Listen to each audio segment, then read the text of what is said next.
আসসালামু আলাইকুম শ্বশুর। ওয়ালাইকুম আসসালাম জামাই, তুমি কেমন আছো?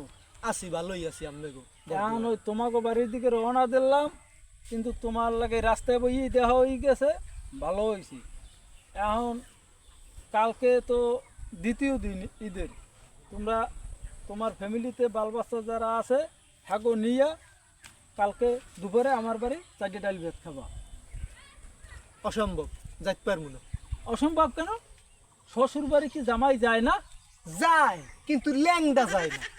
একটা জামা, আমার একটা ভালো কুর্তা আছে, একটা ভালো জামা আছে, একটা বিল দিয়েছেন হ্যাঁ 6 বছর আগে, হ্যাঁ খইয়ে পরে জামু কি কিনতে যাবো? কত মানের হরবরি দিয়ে কত কি দার, আমার হরবরির মানে মারি দিয়েছে জুলাই ধরতে ঠাড়া ভরিয়ে মরছে।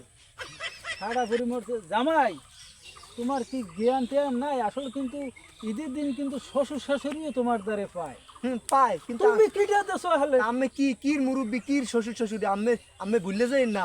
আমের যে কালে বড় মেয়েটা আছে, মোর কিন্তু ছোট মেয়েটা সংসার টেহে না, এই কিন্তু আমি সংসার টেহে না। দিনে পাওনা নাই মানে কে তোমার হাউরি যে কালে আলু ভর্তা, ডাইল ভর্তা, মরিচ ভর্তা বানাই সেকাল তোমার বাড়ি দেয় না? ফু, তোর আলু ভর্তা ডাইল ভর্তা খায় না মোর বাড়ির কুত্তয়। এই আলু ভর্তা আর এমন বলদ ই দিছি মাইয়েরা দিছি হে হৌরের কয় থুয়া খাই না বাড়ি কুচকে যা।